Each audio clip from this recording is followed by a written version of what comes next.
Alright, so I did a little construction off screen. All I did was just glue in the charge modules and wire them all up, and I also glued in the boost module. So what we're going to do now is most of the hard wiring. So what we're going to do next is I'm going to connect the TP4056s to this boost module through a switch. And in order to do that, I need to get me some diodes. Alright, so I'm back and I grabbed a capacitor that's, whoops. It's 1000 UF 16 volts made by Suscon. And I grabbed two thick ass rectifier diodes, 3 amps each. So that should work well too. Now the only thing is soldering them in. So how are we gonna do this? Alright, so I just clipped the ends of the diodes and connected them with some heat shrink, which actually took me a while. So what I'm gonna do now is just even out the leads, and then I'm gonna use the bus bars that I cut off of them to like put it sideways and just like attach it together. So I'll be back. Alright, time to solder this thing up.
Next up, I believe,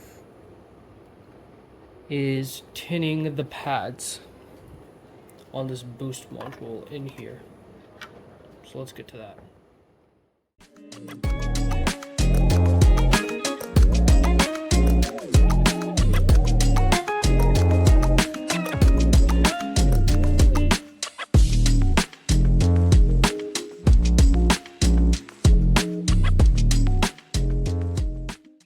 Alright, next up we're going to be soldering everything in place.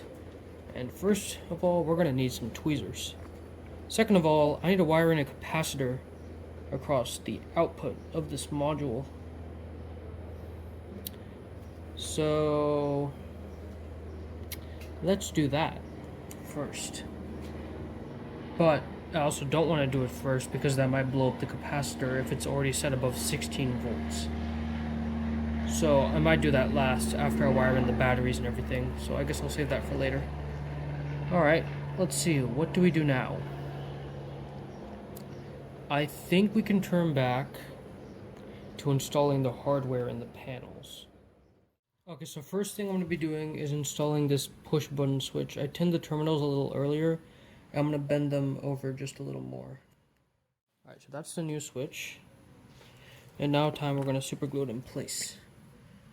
So just, I'm going to do some tappy taps.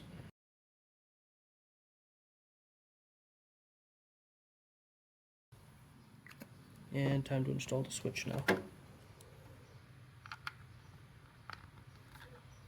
Gonna hold it there for 30 seconds. Alright. Oh, it's a little bit loose. Thought the super glue would hold it in. Guess I didn't put enough. Alright, more super glue then.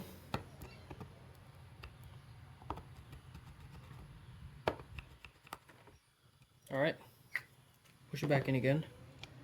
But this time, I'll let it push itself in.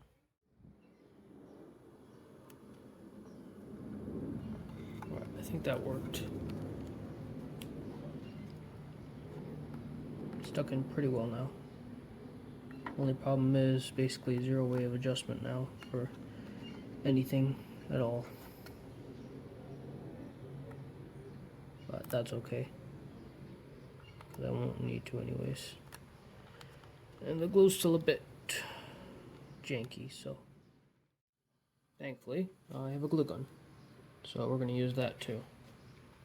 But only on one side, or two sides. Because, yeah.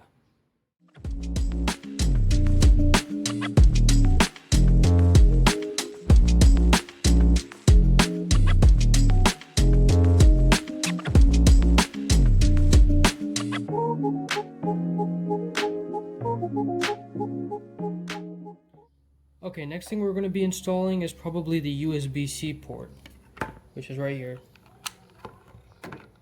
But we might have to put like a layer of tape around it to make it fit properly, so I'll have to get me some black tape. Be back in a sec. Here's our USB-C port, and we're just gonna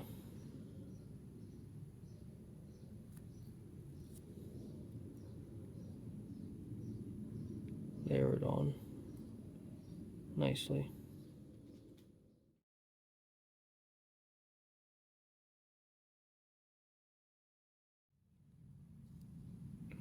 Time to chop all of this off. Well, I'll probably get a pair of scissors for this. Be back in a second. Yeah, so I just applied some tape to the USB-C port, and now it fits basically perfectly.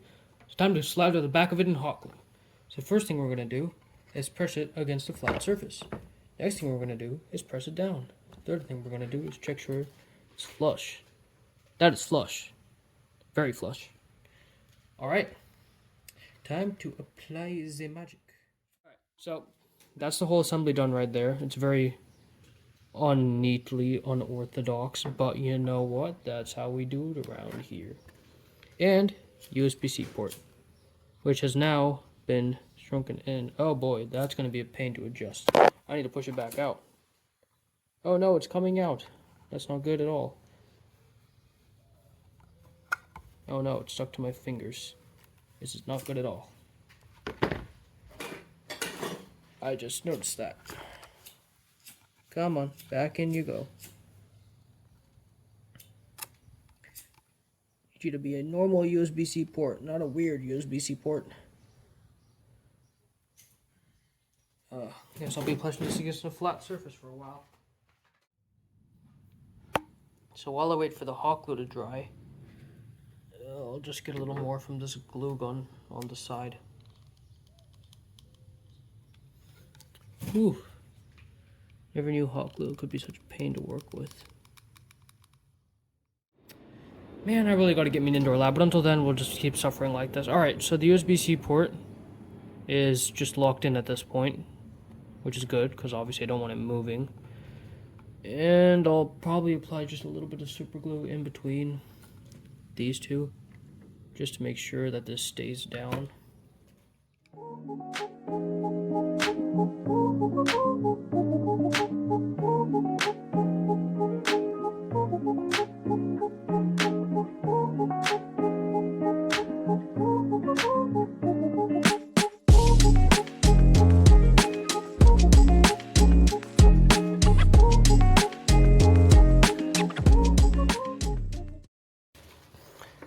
And that should be about it for that.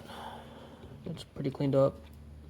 Alright, last thing is the 3mm LED, but that's already soldered to a TP4056. So I say this panel is done.